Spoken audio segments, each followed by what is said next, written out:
Assalamu alaikum. Hi guys, my name is Tahar Ali and this is the news. First of all, apologies, I've not posted any videos lately.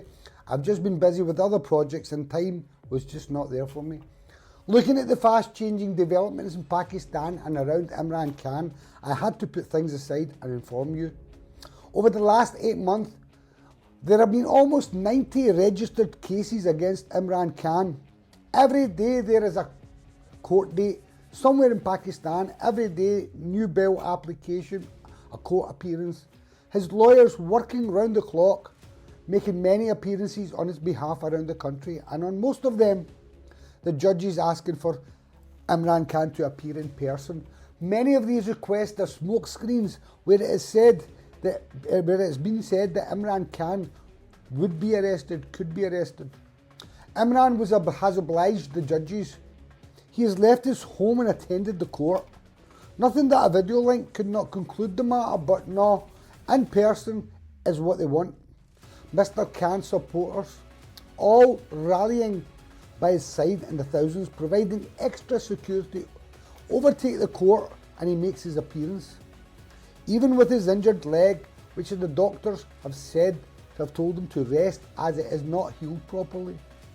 After Imran Khan's decision to dissolve the assemblies of the Punjab and the KPK because the political charter written in the constitution of the Islamic Republic of Pakistan by law states that new elections must take place within 90 days, and this was Imran Khan's vision for Pakistan, whereby he could force the hand of the Crime Minister Shahbaz Sharif to take the country to a general election, and a party with a clear mandate can begin to take the country towards political stability.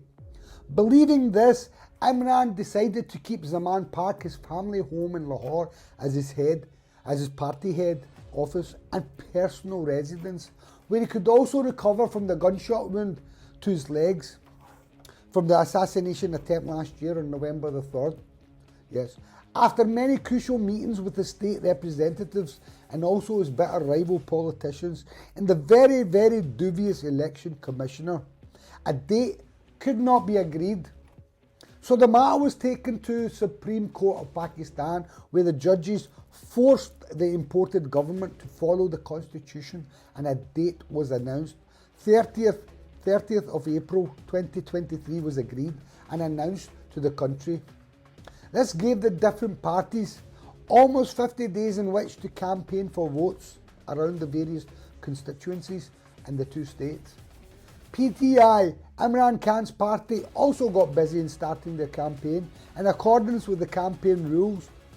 8th of March was announced as the start of a rally in Lahore where Imran Khan would lead his people from Zaman Park.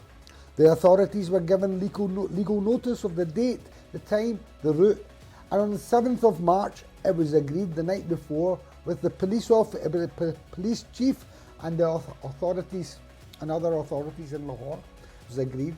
On the 8th of March, 4 hours before the start of the rally, the imported government, Chief Minister Mohsin Naqvi and Army Sector Commander Major Fahim managed to secure, with the help of a dubious judge, a Section 144 injunction which bans all gatherings in the city and not more than 4 people are allowed to stand together. And this was all after it was agreed the night before. This new law was still being treated as sceptical. PTI supporters continued as agreed and left their homes to gather at agreed meeting points, from where they would move to Zaman Park, from where the rally would leave according to the planned route. As news of this injunction was still unclear, supporters did gather at the meeting points. Well, innocent men, women and children were attacked viciously by the anti-riot police in undercover PDM hoods. Tear gas was fired into the crowds, drones were used to drop tear gas shells, rubber bullets were fired at women and children, water cannons with unknown water chemicals was sprayed into the crowds to disperse them, and on many occasions a lathi charge was used.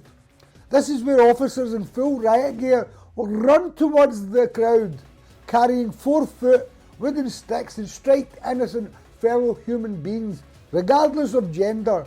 All parts of the body are targeted. Many hundreds of PTI supporters were seriously injured in the chaos. This was seen by millions on video platforms. At the same time, many hundreds of containers were strategically placed to block roads and inways to Zaman Park, Imran Khan's home. Electricity and water was disabled in the area, and access to Zaman Park was brought to a close. Imran Khan's Tiger Force unit, numbering many hundreds of die-hard supporters who have all sworn an oath of allegiance to protect Imran Khan till their last breath, were well dug in around the ex-Prime Minister's home, providing extra security. Despite the state's attempts, many hundreds more PTI supporters still found their way into Zaman Park, and the numbers swelled well into the thousands. An attempt is still said to take place at any time where forces could launch an attack to arrest Mr. Khan. Where most likely when he's arrested, he will be stripped naked, hanged upside down, beaten with sticks, and his privates electrically shocked, as this is a new treatment given to all PTI leadership, journalists, and also journalists that support Mr. Khan.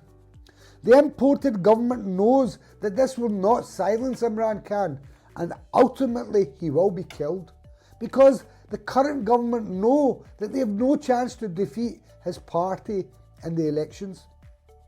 13 opposing political parties have decided to sit down at the same table, funded by outside sources, to defeat one man, Imran Khan, who was and still is idolised by millions in the country. This is not something new. This same modus operandi was used against Saddam Hussein, Gaddafi, Gandhi, Mandela, and currently Putin in Russia. What is Imran Khan's crimes? To stand for justice for his country, to have a free foreign policy, to have financial security for his country, not to bow to international pressures, to have a secure future for the poor people of his country, to provide jobs and inspire hope for his people. Is this his crime?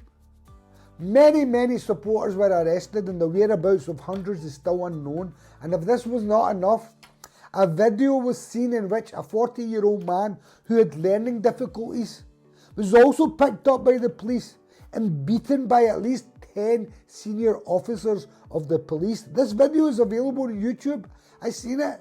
Bang, they're just beating the hell out of this man. Later, his dead body was dumped outside the hospital. After a post-mortem, it was discovered that his skull was crushed and his internal organs were ruptured. His sexual organs were crushed, and at least 60 injuries all over his body were shown on the post-mortem. This was made public. The father registered a complaint against the police, but later, under extreme pressure, withdrew his accusations. Zilli Shah, as the man was known, his real name Ali Bilal, a simple man who idolised Imran Khan and kept the crowds at Zaman Park amused, murdered by the police, and now the state has accused Imran Khan of being involved in his death.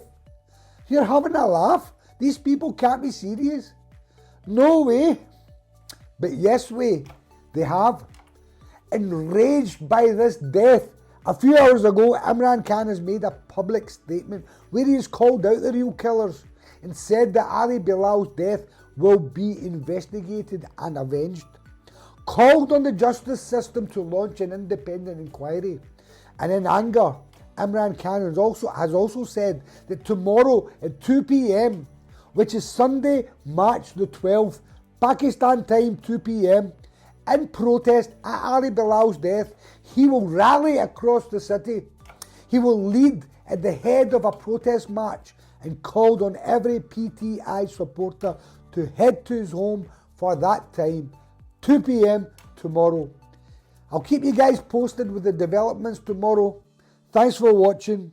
Live long, be true and prosper.